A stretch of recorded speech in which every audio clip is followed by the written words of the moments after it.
Il était une fois un riche marchand qui avait 3 filles. La plus jeune des filles s'appelait Beauty. Les sœurs ne l'aimaient pas car elle était la préférée de tout le monde. Un jour, le père allait se rendre en ville et demanda à ses filles quoi apporter en cadeau. Les sœurs aînées ont demandé des robes et des ornements précieux, et la plus jeune a demandé une rose écarlate, la plus belle du monde. Le marchand est devenu réfléchi, mais a promis qu'il ferait tout son possible pour trouver une telle fleur. Et prenez la route. Le père a rapidement trouvé des cadeaux pour les filles aînées, mais pour les plus jeunes, il ne pouvait pas les trouver. Chaque rose que le marchand rencontrait sur son chemin était plus belle que la précédente. Partout où il regardait. Et puis la route l'a conduit dans une forêt dense. Il faisait très sombre et froid là-bas. Soudain, des lumières sont apparues au loin. En approchant, le marchand aperçut un immense château ancien, tout en or et diamants. En entrant dans sa porte, il entra dans une salle pleine de joyaux. Il a vu qu'il y avait une table au milieu de la salle, et qu'il n'y avait pas de vaisselle dessus, et que tous les plats étaient en argent et en or. Mais le château était vide, il n'y avait personne. Le marchand pensait que le propriétaire viendrait probablement d'une minute à l'autre.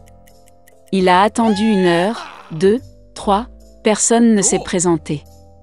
Le marchand ne put résister et s'assit à table. Après avoir mangé sur le ventre, le vieil homme a pris la route. Conduisant le long de la ruelle, le marchand aperçut un rosier d'une beauté sans précédent et se souvint de la demande de sa plus jeune fille. Il a conduit et a choisi la plus belle rose.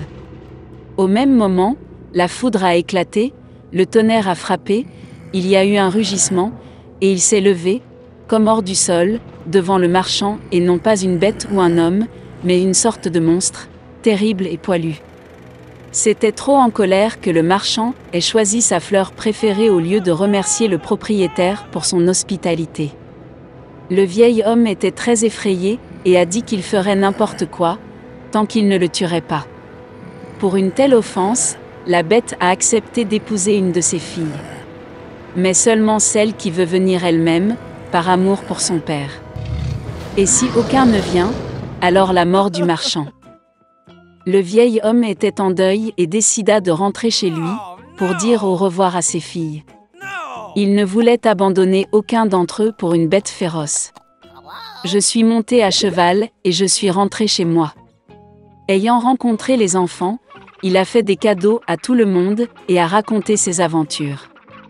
Les sœurs aînées se sont jetées sur la plus jeune, disent-ils, c'était de sa faute, elle a commandé une fleur pourrie, pour laquelle le père doit maintenant payer de sa vie. À quoi la belle a répondu qu'elle irait volontiers vers la bête au lieu de son père. Et ainsi, le lendemain, la beauté a pris la route. Le cheval a rapidement retrouvé le chemin du château. En entrant dans la salle, elle trouva une table avec des vins et des plats exquis. La belle pensait que la bête voulait la manger, alors elle la nourrit. Dès qu'elle dîna, il y eut un rugissement, et un monstre terrible et poilu apparut, comme sous terre. Et la bête a dit à la belle que puisqu'elle est venue elle-même ici de son plein gré, cela signifie qu'elle a bon cœur. Et donc le monstre sera également gentil avec elle. Et avec ces mots, la bête a disparu. Se réveillant le matin, Beauty a décidé de se promener. En entrant dans l'une des pièces, elle vit une inscription sur la table. « Tout ce que la belle veut, je le ferai. » La fille pensait qu'après tout, le monstre était gentil et qu'il ne le mangerait probablement pas. Ils ont donc vécu longtemps, la bête a très bien traité la beauté et a comblé tous ses désirs.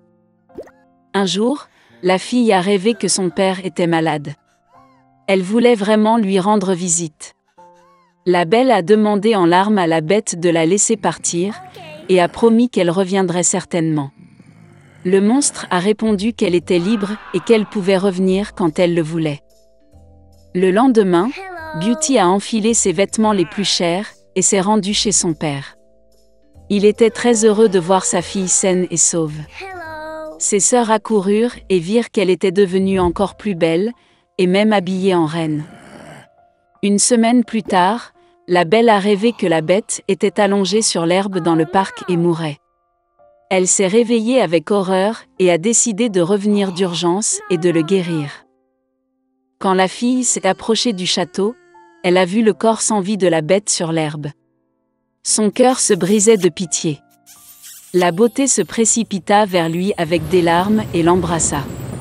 Et au même moment, la foudre a éclaté, le tonnerre a frappé, tout le château était illuminé d'une lumière vive et de la musique jouait partout. Le monstre disparut, et à sa place le prince le plus charmant gisait sur l'herbe. Il a dit à Beauty que cette fée maléfique l'avait ensorcelé et l'avait transformé en monstre jusqu'à ce qu'une belle jeune fille tombe amoureuse de lui et veuille se marier. La beauté lui tendit la main et ils allèrent au château. Le lendemain, la belle et le prince se sont mariés et ont guéri heureux pour toujours. C'est ainsi qu'un bon cœur peut briser un mauvais sort.